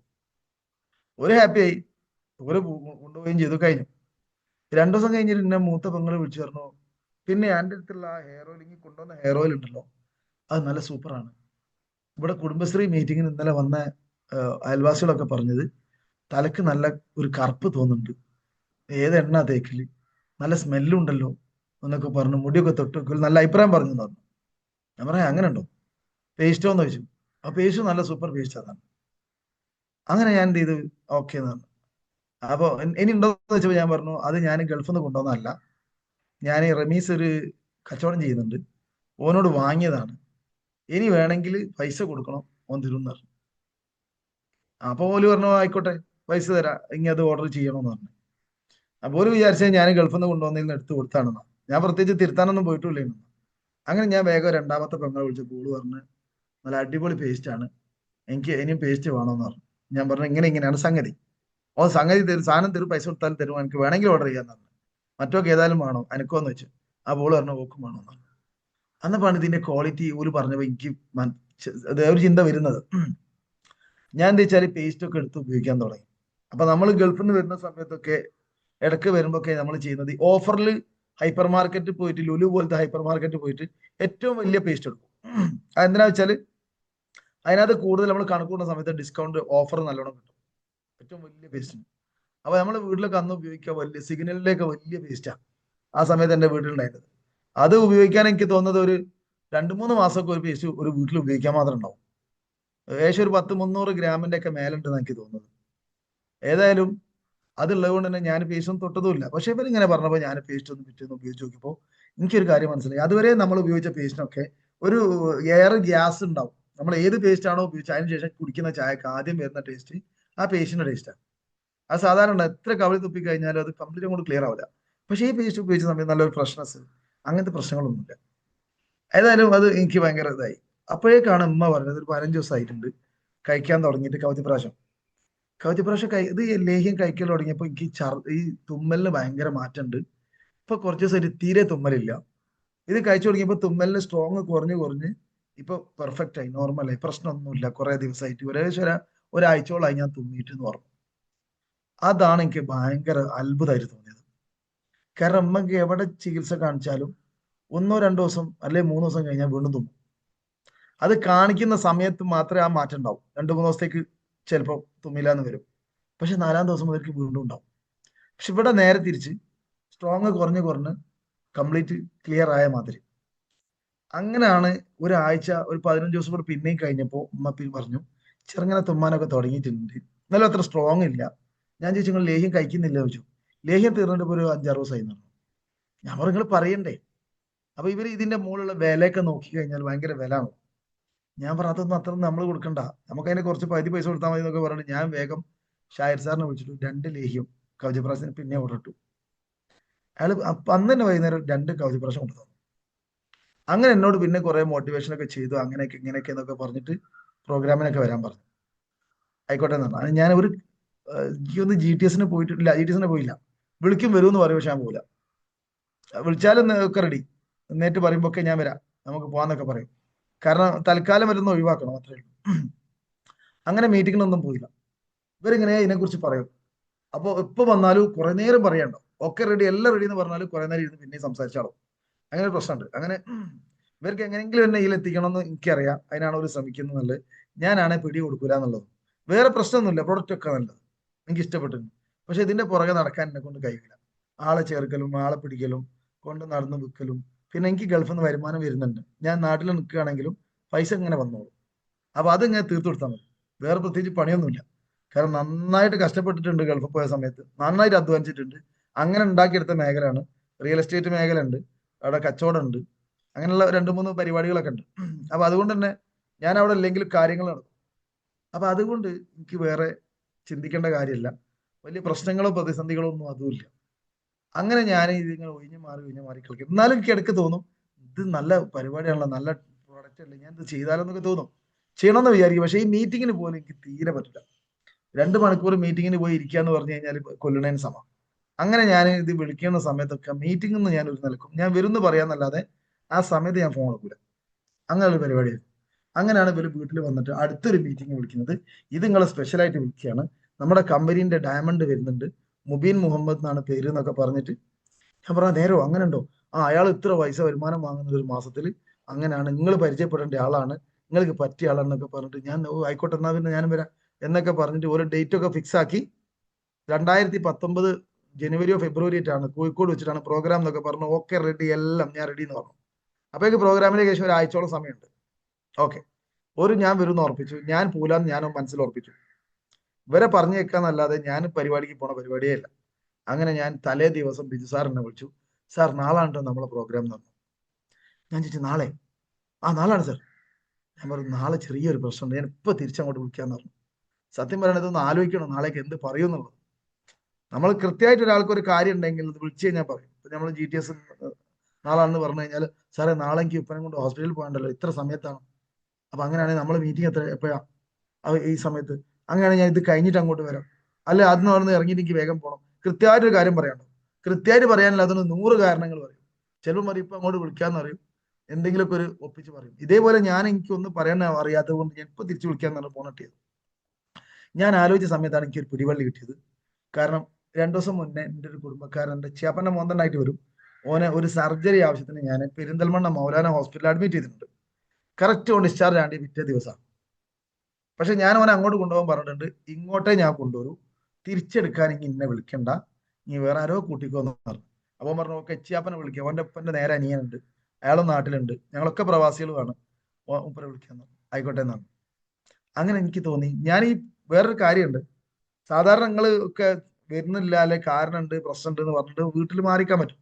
പക്ഷെ എൻ്റെ അവിടെ ഉള്ള പ്രശ്നം വെച്ചാല് ഞാൻ പോവാതെ മീറ്റിങ്ങിന് പങ്കെടുക്കാതെ വീട്ടിൽ നിന്ന് കഴിഞ്ഞാൽ, പ്രത്യേകിച്ചും വലിയ മീറ്റിംഗ് എന്നൊക്കെ ഒരു പറഞ്ഞതാണ്, റമീസ് നേരെ എൻ്റെ വൈഫിനെ വിളിക്കും. പെങ്ങളാണല്ലോ, അളിയൻ ഇവിടെ തന്നെ ഉണ്ടല്ലോ എന്ന് പറഞ്ഞാല് അത് അവിടെ പൊളിയും. ഓക്കെ, അപ്പൊ സീരിയസ് ആയിട്ട് എന്തെങ്കിലും ഒരു കാര്യം ഉണ്ടെങ്കിൽ അത് സംഭവം കറക്റ്റ് ആവും. ഓളും പറഞ്ഞോളൂ, ഇല്ല അളിയൻ അങ്ങനെ ഒരു സാധനം ഇങ്ങനെ ഉണ്ടായിട്ട് തന്നെയാണ്, അല്ല അളിയൻ വരേനു എന്നൊക്കെ അങ്ങനെ പറഞ്ഞ് ഞാൻ തട്ടി വിട്ടോളൂ. അതുകൊണ്ട് ഇവനെ വിളിച്ചിട്ട് ഞാൻ പറഞ്ഞു ഓക്കെ നാളെ ഞാൻ തന്നെ വരാം എന്നെ കൂട്ടാൻ തന്നു. ഓനത് ഭയങ്കര ഹാപ്പി. അവൻ പറഞ്ഞു ചിയാപ്പന്റെ കൂടെ പോണേക്കാട്ടും നല്ല നമുക്ക് സംസാരിച്ച് തമാശയൊക്കെ പറഞ്ഞു പോകാലോ, മുപ്പരാകുമ്പോ ഒരു പരിധിയിലധികം തമാശ ഒന്നും പറയാൻ പറ്റില്ല. ഓ റെഡി എന്നാ ഇങ്ങി വന്നോന്ന് പറഞ്ഞ് ഓന്റെ ചിയാപ്പനെ വിളിച്ചിട്ട് ക്യാൻസൽ ചെയ്ത് വരണ്ടാന്ന് പറഞ്ഞു. ഡൺ. ഞാൻ ബിസാറെ വിളിച്ചു പറഞ്ഞു, ബിസാറെ എങ്ങനെ ഒരു പ്രശ്നമുണ്ട്, എനിക്ക് ഒരു ഹോസ്പിറ്റൽ കേസ് ഉണ്ട്, അപ്പൊ ഞാൻ അതാണ് സമയം എടുത്തത്. ഞാൻ അവരെ വിളിച്ചപ്പോൾ നാളെ ഡിസ്ചാർജ് ആണ്, പെരിന്തൽമണ്ണാണ്, എനിക്ക് പോകണമെന്ന് പറഞ്ഞു. സാറ് പറഞ്ഞു എന്ത് പണിയാണ് സാറേ, നമ്മൾ അങ്ങനെ ഇങ്ങനെ എന്നൊക്കെ പറഞ്ഞിട്ട് ഇയാള് ഫോൺ വെക്കുന്നില്ല. നിങ്ങൾ എന്തായാലും പങ്കെടുക്കണം, അത് അങ്ങനെ നിങ്ങൾ വേറെ ആരെങ്കിലും ഒന്ന് ഹോസ്പിറ്റലിലേക്ക് വിട്ടോളി എന്നൊക്കെ പറഞ്ഞു. ഞാൻ പറഞ്ഞു ഹോസ്പിറ്റലിൽ എന്തായാലും വേറെ ആൾ വിടാൻ പറ്റില്ല, കാരണം പൈസ എന്റെ കയ്യിലാണ്, അതെന്റെ കയ്യിലാണ്, അങ്ങനെയാണ്, ഞാൻ അവിടെ പോയിട്ട് അങ്ങനെ ചെയ്യണം ഇങ്ങനെ ചെയ്യണം എന്നൊക്കെ പറഞ്ഞിട്ട് എന്തൊക്കെയോ പറഞ്ഞു. അവസാനം മുപ്പര് ഒരു കാര്യം പറഞ്ഞു, ഒരു കാര്യം ചെയ്യും, ഉച്ച വരെ നിൽക്കുക, ഉച്ചയ്ക്ക് ശേഷം നിങ്ങൾ അവിടെ നിന്ന് പോയിക്കൊള്ളി എന്ന് പറഞ്ഞു. ഓക്കെ, ഫോൺ വെക്കാൻ ഞാൻ ഓക്കെ പറഞ്ഞാലേ അയാൾ ഫോൺ വെക്കും എന്നുള്ളത് എനിക്ക് മനസ്സിലായി. ശരി അങ്ങനെ ചെയ്യാന്ന് പറഞ്ഞ് അയാൾ ഫോൺ കട്ട് ചെയ്തു. ആശ്വാസമായി. ഞാൻ വിചാരിച്ചു ഞാൻ പോവില്ല, അത് ഫോൺ കട്ട് ചെയ്യാൻ വേണ്ടിയിട്ട് ഓക്കെ പറഞ്ഞു എന്നല്ലാതെ ഇനി ഫോൺ എടുക്കാൻ തന്നാൽ മതിയല്ലോ എന്ന് വിചാരിച്ചു, ഞാനേ വിട്ടു. അങ്ങനെ ഞാൻ പിറ്റേന്ന് രാവിലെ എണീറ്റപ്പോ 7 മണിയാകുമ്പോൾ റമീസിന്റെ വീട്ടിൽ. ഇവൻ ബാംഗ്ലൂർ കമ്പനിയിൽ വർക്ക് ചെയ്യാണ്, കമ്പനിയിൽ വർക്കിലോട് കൂടുതലാണ്, ലീവ് കിട്ടൂല, അപ്പൊ കല്യാണത്തിനൊന്നും കാര്യമായിട്ട് വരലൊന്നുമില്ല. അങ്ങനെ തോന്നുന്നുണ്ട് രാവിലെ വീട്ടിൽ. ഞാൻ ഇങ്ങനെ എവിടെ നിന്നാണ് വരുന്നത്, വീട്ടിൽ നിന്നാണോ അല്ലെ ബാംഗ്ലൂരിൽ നിന്നാണോ ചോദിച്ചു. ഞാൻ ബാംഗ്ലൂരിൽ നിന്ന് നേരിട്ട് വരിക, കൊടുവള്ളി ഇറങ്ങിയാണെന്ന് പറഞ്ഞു. പരപ്പമ്പോയിൽ ഇറങ്ങേണ്ടി താമരശ്ശേരി ഇറങ്ങേണ്ടി, അവൻ നേരെ കൊടുവള്ളി ഇറങ്ങി എന്റെ വീട്ടിലേക്ക് വന്നു. ഞാൻ ചന്തി അത്യാവശ്യം അല്ലേ, നമുക്ക് ഇന്ന് മീറ്റിംഗ് അല്ലേ, നമുക്ക് പോണ്ടേ, ഞാൻ അതിന് വരികയാണ് ബാംഗ്ലൂരിൽ നിന്ന് പറഞ്ഞു. പെട്ടു. ബാംഗ്ലൂരിൽ നിന്ന് മീറ്റിംഗ് വരുന്നവന് വേണ്ടിയിട്ട് വരുന്നവനോട് ഇനി ഞാൻ എങ്ങനെ വരില്ല എന്ന് പറയും. എന്നാ ഇനി ഇരി, ഞാൻ പെട്ടെന്ന് റെഡി ആവാന്ന് പറഞ്ഞു വേഗം കുടിച്ച് റെഡിയായി ഞങ്ങൾ ചായയും കുടിച്ച് മീറ്റിങ്ങിന് പോയി. അന്ന് ആ പോക്കാണ്, ഇന്ന് ഈ ഇരുത്തം. ആ പ്ലാനിങ് ഓല് ചെയ്തില്ലെങ്കിൽ ഞാൻ ഇതിലില്ല. കാരണം ഇവര് വിളിക്കുന്നല്ലാതെ ഇത് നിർബന്ധിക്കാൻ പറ്റില്ല, കുട്ടി വിളിച്ച് കൊണ്ടുവരാൻ പറ്റുമോ? ഇല്ല. ഇത് കൃത്യമായിട്ട് മനസ്സിലാണെങ്കിൽ മീറ്റിംഗ് സെന്ററിൽ എത്തണ്ടേ. ഞാൻ എത്തൂല, പിന്നെ എന്ത് ചെയ്യാൻ? അങ്ങനെ ഞാൻ അവിടെ പോയി ഈ മീറ്റിംഗിൽ ഇരുന്ന സമയത്താണ് എനിക്ക് ഒരു കാര്യം മനസ്സിലായി. ഇവര് എന്നെ നല്ല ഒരു പൊസിഷനിലേക്ക് കൊണ്ടുപോയി ഇരുത്തി. എന്റെ ഫോട്ടോ ഒക്കെ ഇതിനകത്തുണ്ട്. അന്ന് ഷായർ സാർ എടുത്തിച്ച് സെൻട്രലിൽ തന്നെ നല്ല രീതിയിൽ കാണുന്നതൊക്കെ ഒരു സീറ്റ് ബ്ലോക്ക് ചെയ്തു. പക്ഷെ അവിടെ എത്തിയപ്പോൾ തന്നെ എനിക്ക് ഒരു കാര്യം മനസ്സിലായിട്ടോ, ഒരുപാട് ആൾക്കാരുണ്ട്. വയനാട്ടിൽ നിന്നൊക്കെ ട്രാവലറൊക്കെ വിളിച്ച ആൾക്കാർ വന്നിട്ടുണ്ട്. അപ്പൊ ഇതിലെന്തോ കാര്യമായിട്ട് സംഭവം ഉണ്ടെന്നുള്ളത് എനിക്ക് മനസ്സിലായി. വെറുതെ അങ്ങനെ ആൾക്കാർ വന്ന് വരിയുന്ന ടിക്കറ്റ് ഒന്നും എടുക്കില്ലല്ലോ. ഞാൻ എനിക്ക് ടിക്കറ്റ് കൊണ്ടു തന്നു. 500 രൂപ ഫീ ആണ്. ഞാനത് കൊടുത്തു. ഞാൻ കയറി ഇരുന്ന് പ്രോഗ്രാം തുടങ്ങി. കുറച്ച് കഴിഞ്ഞ് മുബീൻ സാറിന്റെ സെഷനാണ്. ഇയാൾ ഇത് പറയാൻ തുടങ്ങിയപ്പോൾ എനിക്കിത് കത്തി. കാരണം ഞാൻ ഒരു എഫിഷ്യന്റ് ആയിട്ട് നല്ല പെർഫെക്റ്റ് ആയിട്ട് പ്രസന്റേഷൻ ചെയ്യാൻ പറ്റുന്ന അയാളെ പാസ്റ്റ് ലൈഫും ഇപ്പൊ പ്രസന്റ് ലൈഫും അതേപോലെ അച്ചീവ്മെന്റുകളും വളരെ സിമ്പിൾ ആയിട്ട് അയാൾ പറഞ്ഞു. അതും 5 വർഷം മുന്നേ അയാൾ വളരെ സാധാരണക്കാരനായിട്ടുള്ള ഒരു വ്യക്തി. അയാൾ ഒരുപാട് അച്ചീവ്മെന്റുകൾ നേടി. റോയൽ കരീബിയൻ ഷിപ്പിൽ അയാൾ യാത്ര ചെയ്തു. പാരീസിൽ ഈഫൽ ടവർ മുന്നിൽ അയാളെ ഫോട്ടോസ് ഉണ്ട്. സ്വിറ്റ്സർലാൻഡിൽ അയാൾ എത്ര പ്രാവശ്യം പോയിട്ടുണ്ട്. മക്കത്ത് ഹജ്ജിനടക്കം പോയ സംഭവങ്ങൾ, അങ്ങനെ പലതും. അമേരിക്കയിൽ പല സ്ഥലങ്ങളിലും പോയത്, അങ്ങനെ ഒരുപാട് രാജ്യങ്ങൾ യാത്ര ചെയ്തു. എനിക്കത് ഭയങ്കര ഇഷ്ടമുള്ള കാര്യം, എന്റെ ഡ്രീമാണത്. ഞാൻ 2-3 രാജ്യങ്ങൾ പോയിട്ടുണ്ടെങ്കിൽ കൂടിയിട്ട് ഒരുപാട് രാജ്യങ്ങൾ പോകണമെന്നും യൂറോപ്പൊക്കെ കവർ ചെയ്യണമെന്നും അങ്ങനെ ആഗ്രഹിച്ച് നിൽക്കുന്ന ഒരാളാണ് ഞാൻ. അപ്പോഴാണ് നമ്മളെ ഡ്രീമൊക്കെ ഫുൾഫിൽ ചെയ്ത ഒരു വ്യക്തി നല്ല ക്ലിയർ ആയിട്ട് അതിനെ ഫോട്ടോ സഹിതം പ്രസന്റേഷൻ ചെയ്യുന്നത്. എനിക്കത് ഭയങ്കരമായിട്ട് ഇതായി. അതും ഒരു സാധാരണക്കാരനായിട്ടുള്ള വ്യക്തി. സാധാരണക്കാരനെന്ന് പറയാൻ പറ്റില്ല, വളരെ ഒരു എന്താ പറയാ ബിലോ ആവറേജ് ഇതിൽ നിന്ന് വരുന്നത്. അതായത് സാമ്പത്തികമായിട്ട് ഒരു റിച്ച് ബാക്ക്ഗ്രൗണ്ട് ഫാമിലി ഒന്നും അല്ല അയാൾ പറയുമ്പോൾ. അപ്പൊ അങ്ങനെ അതും ഈ ബിസിനസ് കൂടെ ഇതൊക്കെ നേടാൻ പറ്റിയിട്ടുണ്ടെങ്കിൽ ഇതിലെന്തോ ഒരു സംഭവമുണ്ട്. അപ്പൊ അയാൾ പ്രൊഡക്റ്റ് ഒന്നും പരിചയപ്പെടുത്തുന്നില്ല, അയാൾ ബിസിനസ് മാത്രം, അതിന്റെ അച്ചീവ്മെന്റും കാര്യങ്ങളും. ഇതിൽ എന്തൊക്കെ ഈ പേസ് സോപ്പൊക്കെ എന്റെ വീട്ടിൽ ഉപയോഗിച്ചല്ലോ, വേറെ എന്തൊക്കെ ഉള്ളതെന്ന് ആ ഒരു ഐഡിയ ഇല്ല. എനിക്കിത് കൂടുതൽ അറിയണം, ഭയങ്കര താല്പര്യമായി. അപ്പൊ ഏതായാലും ബിസിനസ് ഞാൻ ചെയ്യും തീരുമാനിച്ചു. ഉച്ചയ്ക്ക് ശേഷം ബെല്ലി എന്ന് പറഞ്ഞ വേറൊരാളെ ട്രെയിനിങ് ആണെന്ന് പറഞ്ഞു. അത് സൂപ്പറാണെന്ന് ഇവര് പറയുന്നു. അടച്ചോൻ, ഇത് ഇതിനേക്കാളും വലുതാണെങ്കിൽ അത് മിസ്സാവുമല്ലോ എന്ന് ഞാൻ എന്റെ മനസ്സിലുണ്ടായി. ഞാൻ വേഗം മറ്റേ കുടുംബക്കാരനെ വിളിച്ച് ഞാൻ പറഞ്ഞു, എടോ നീ ചിയാപ്പനൊന്ന് വിളിച്ചു നോക്ക്, ഞാൻ ചെറിയ പ്രശ്നം എനിക്ക് വൈകുന്നേരം വരാൻ പറ്റുമെന്ന് പറഞ്ഞു. അങ്ങനെ ഇനി പറയാതെ ചിയാപ്പൊക്കെ വേറെ ഏതോ വഴിക്ക് പോയി. ഞാൻ ഇനി വൈകുന്നേരം വന്നാൽ മതി, കുഴപ്പമൊന്നുമില്ല. പക്ഷെ ഞാനിവിടെ ഡിസ്ചാർജ് ആയി നിൽക്കുകയാണെന്ന് പറഞ്ഞു. പെട്ട് 1 മണിക്ക് ഞാൻ വിളിച്ചപ്പോൾ ഓനെ എപ്പോഴും ഡിസ്ചാർജ് ഒക്കെ കഴിഞ്ഞ് നിൽക്കുകയാണ്, ഇന്നെ കാത്തിക്കുക. അപ്പൊ നമ്മളെ ഇനി എത്ര എന്ന് വിചാരിച്ച് കാത്തിക്കാൻ പറ്റൂ? ഫാമിലി ഒക്കെ ഉള്ളവനാണ്, വൈഫ് ഓന്റെ കൂടെ ഉണ്ട്, മക്കളൊന്നും കൊണ്ടുപോയിട്ടില്ല. അപ്പൊ ഞാൻ പറഞ്ഞു അങ്ങനെയാണെങ്കിൽ ഞാൻ വരാം, ഇപ്പൊ തന്നെ വരാം, പ്രശ്നമില്ലാന്ന് പറഞ്ഞു. ഞാൻ അവിടുന്ന് ഭക്ഷണം ഉണ്ടായിരുന്നു, കഴിച്ചു. ഞാൻ വേഗം ഇറങ്ങിയ സമയത്ത് ഞാൻ ഇവനോട് പറഞ്ഞു ഭയങ്കര ഒരു സംഭവം ഉണ്ടെന്ന് പറഞ്ഞു. ഓൻ ഓക്കെ, ഞാൻ എന്ത് പറഞ്ഞാലും ഓൻ ഓക്കെയാ. അതേപോലെ അതിനേക്കാൾ ഓക്കെയുള്ള 5-8 വേറെ ഉണ്ട്. ഞങ്ങളൊരു ഗ്യാങ്. അവിടെ ഞങ്ങൾ അങ്ങോട്ടും ഇങ്ങോട്ടും എല്ലാ കാര്യങ്ങളും ഷെയർ ചെയ്യുന്നതാണ്. ബിസിനസ് പലതിലും ഞങ്ങൾ പാർട്ണർഷിപ്പിൽ ചെയ്യുന്നുണ്ട്, വയനാട് റിസോർട്ട് അടക്കം. അപ്പൊ അങ്ങനെ ആ ടീമിനെ ഞാൻ വിളിച്ചു പറഞ്ഞു, നമുക്കൊരു ഗോൾഡൻ ഓപ്പർച്യൂണിറ്റി വന്നിട്ടുണ്ട്. വലിയ മുതൽ മുടക്കില്ല, നഷ്ടസാധ്യതയും ഇല്ല. പക്ഷെ ഇന്നേ വരെ നമ്മൾ കാണാത്ത ഒരു അഡാർ ഐറ്റാണ്. അപ്പം അത് മാർക്കറ്റിംഗ് ആണ്, പക്ഷെ നമുക്കത് ചെയ്യാൻ പറ്റും, അങ്ങനെ ഇങ്ങനെ എന്നൊക്കെ പറഞ്ഞപ്പോൾ അവൾക്ക് ഭയങ്കര ഇഷ്ടമായി. എന്നോട് പറഞ്ഞു ഇങ്ങനെ ഒന്നും പറയണ്ട, അങ്ങോട്ട് വാ, നമുക്ക് രാത്രി 8 മണിക്ക് ഒന്ന് ഇരിക്കാന്ന് പറഞ്ഞു. ഓക്കെ, ഞങ്ങൾ അങ്ങനെ ടൈം ഫിക്സ് ചെയ്ത് രാത്രി ഇരിക്കുക എന്നുള്ള രീതിയിൽ ഞാൻ ഇവരെ നാട്ടിൽ കൊണ്ടുപോയി ആക്കി. രാത്രി 8 മണിക്ക് എല്ലാവരും വന്നു, നാട്ടിലുള്ളവരൊക്കെ വന്നു. ഒരു 5-6 ആൾക്കാരുണ്ട്. അത് ഞങ്ങൾ ഒന്നിച്ചിരുന്നു. ഞാനിത് അങ്ങോട്ട് പറയാൻ തുടങ്ങി. എനിക്ക് അന്നുണ്ടായ അനുഭവങ്ങൾ, അതിന്റെ കാര്യങ്ങൾ, ഈ കമ്പനിയെ കുറിച്ചിട്ട്. അപ്പൊ ഇവര് അങ്ങോട്ടും ഇങ്ങോട്ടും നോക്കിയിട്ട് എന്നോട് പറഞ്ഞു അടക്ക്. അവിടെ കുറെ സൂട്ടിട്ട ആളുകൾ സ്റ്റേജിൽ കയറുന്നു വെച്ചു. ഞാൻ പറഞ്ഞു കുറെ റാങ്കുള്ള ആൾക്കാരൊക്കെ വിളിച്ച് ഭയങ്കര കയ്യടിയൊക്കെ. ആ, നീ ആദ്യമായിട്ടാണോ പങ്കെടുക്കുന്നത് വെച്ചു. ആ, ഞാൻ ആദ്യമായിട്ടാണ്. എന്നാല് ഞാൻ 2-3 ക്ലാസ്സിന് പങ്കെടുത്തിട്ടുണ്ട്. ഇവന്റെ 30,000 പോയിട്ടുണ്ട്, മറ്റോന്റെ 50,000 പോയിട്ടുണ്ട്. ഇവൻ ഇപ്പോഴും പൈസ കിട്ടാൻ കിടക്കുക, ആർക്കും കൊടുക്കാനുണ്ടായില്ല. 1-2 ആൾക്കാരെ ഇവൻ ചേർത്തില്ല എന്നൊക്കെ പറഞ്ഞിട്ട് ഇവർക്ക് എനിക്ക് ഇതിനെ കുറിച്ച് ഒന്നും അറിയാതെ ഞാൻ പോയി പെട്ടതാണെന്നും ഇനി ഒരിക്കലും ഇത് ചെയ്യരുതെന്നും. ഞങ്ങളാരും എന്റെ കൂടെ കൂടില്ല എന്നല്ല, ഒരിക്കലും കൂടില്ല. ഇനി ഇത് ചെയ്യരുത്, കാരണം നാണക്കേടാണ്. നാളെ ആൾക്കാർ നമ്മൾ എന്ത് ചെയ്യും? കളിയാക്കല് തുടങ്ങും. ഇത് മണിച്ചെന്ന് പറഞ്ഞ സാധനമാണ്. അപ്പൊ എനിക്ക് ആകെ കൺഫ്യൂഷനായി, കംപ്ലീറ്റ് പോയി. എന്നൊന്നും സാരല്ല, ഞങ്ങളെത്തേക്ക് ഇനി എത്തിയും കൊണ്ട് കഴിച്ചിലായി എന്നും പറഞ്ഞു. പക്ഷെ എനിക്ക് എന്റെ മനസ്സിൽ കുറെ സംശയങ്ങളുണ്ട്. അപ്പൊ പിന്നെ എങ്ങനെ അത്രയും ആൾക്കാർ വരുന്നത്? ഇയാൾ കറക്റ്റ് ആയിട്ട് ഇതിന്റെ കാര്യങ്ങൾ പറഞ്ഞതല്ലേ? ഇത് പക്കാ ബിസിനസ് ആണെന്നും ലീഗലാണെന്നൊക്കെ അവിടെ പറഞ്ഞിട്ടുണ്ടല്ലോ. കുറെ കൺഫ്യൂഷൻ. ഞാൻ ഷായർ സാറിനെ വിളിച്ചു. ഷായർ സാർ പറഞ്ഞു, സാറേ ഒരുപാട് മണിച്ചെയിൻ കമ്പനികളൊക്കെ ഉണ്ട്, ഇപ്പോഴും ചിലതൊക്കെ പ്രവർത്തിക്കുന്നുണ്ട്. അത് അവർ അതിനെ കണക്ട് ചെയ്താണ് ഇത് പറഞ്ഞത്. പക്ഷെ എല്ലാം മോഡൽ ഏകദേശം ഒരേ രീതിയിലായിരിക്കും, അതുകൊണ്ടാണ് അങ്ങനെ തോന്നിപ്പോകുന്നത്. നമ്മളെ കമ്പനി 100% പെർഫെക്റ്റ് ആണ്. നിങ്ങളൊരു കാര്യം ചെയ്യൂ, ഓരോന്ന് ഇരുത്തു, ഞാൻ വരാം, നമുക്ക് സംസാരിക്കാം. അപ്പൊ നിങ്ങൾ ഓരോ ഇരുത്തിക്കോളൂ, ഞാൻ വരാന്ന് പറഞ്ഞ സമയത്ത് എനിക്കൊരു കാര്യം മനസ്സിലായി, കറക്റ്റ് ആയിട്ടല്ലേ അയാൾ വരാന്ന് പറഞ്ഞു. അല്ലെ നമുക്ക് ഓരോട് ഇനി പറയണ്ടെന്ന് പറഞ്ഞ അല്ലെ വേറെ ഇടവോ പോയി ചെയ്യാന്ന് പറയും. ഞാൻ ഓരോരുത്തർ ഇരുത്താന്ന് പറഞ്ഞ സമയത്ത്, ഒന്നിച്ചിരിക്കാന്ന് പറഞ്ഞ സമയത്ത് എനിക്ക് ഓക്കെ. പക്ഷെ ഞാൻ ഇവരെ ഇരുത്താൻ തയ്യാറായില്ല. കാരണം ഇവര് നിരന്തരം എന്നോട് പറയാൻ തുടങ്ങി, ഇത് ചെയ്യരുത് ചെയ്യരുത് തന്നെ. അങ്ങനെ ഇവിടുന്നാണെങ്കിൽ ഭയങ്കര നിർബന്ധിക്കൽ. എന്റെ വീട്ടിലാണെങ്കിൽ കവചപ്രാശം കഴിച്ച് റിസൾട്ട് കിട്ടിയ എന്റെ ഉമ്മ അത്ര ആൾക്കാരോട് പറഞ്ഞ് ലേഹ്യത്തിന് ആൾക്കാർ വരുന്നുണ്ട്. കാരണം ഒരു വീട്ടിൽ നിന്ന് ഇത് വരിക എന്നാണ് കുറച്ച് ആൾക്കാർ വിചാരിച്ചത്. ഞങ്ങൾ ലേഹ്യം വരികിട്ട് അലർജിക്കുള്ള ലേഹ്യം ഉണ്ടാക്കുകയാണ്. അപ്പൊ അത് സാധനം ആവശ്യമുണ്ട്, അതിന് ഞാൻ നാളെ എത്തിച്ചേരാന്ന് പറഞ്ഞ സാധനം എത്തിക്കും, കൊടുക്കും. പെങ്ങന്മാര് പേസ്റ്റ് ഒക്കെ കൂടുതൽ വാങ്ങാൻ ചോദിക്കാൻ തുടങ്ങി. സംഗതി സൂപ്പറാണ്. പിന്നെ ഞാൻ എങ്ങനെ ആലോചിച്ചോട് ഞാൻ നഷ്ടമൊന്നും വരാനില്ല. അങ്ങനെ ഞാൻ GTS പങ്കെടുക്കാൻ തീരുമാനിച്ചു. GTS കിട്ടും, അടിപൊളി, ചെയ്യാൻ തന്നെ ഉറപ്പിച്ചു. അടുത്ത GTS ചെയ്തപ്പോൾ എനിക്കൊരു കാര്യം മനസ്സിലായി, കഴിഞ്ഞ ആഴ്ചത്തെ GTS തന്നെയാണ് ഈ ആഴ്ച ഉണ്ടായത്. അതിൽ പ്രത്യേകിച്ച് മാറ്റമൊന്നുമില്ല. അപ്പൊ GTS ആവശ്യമില്ല, അത് കേട്ട് കഴിഞ്ഞു.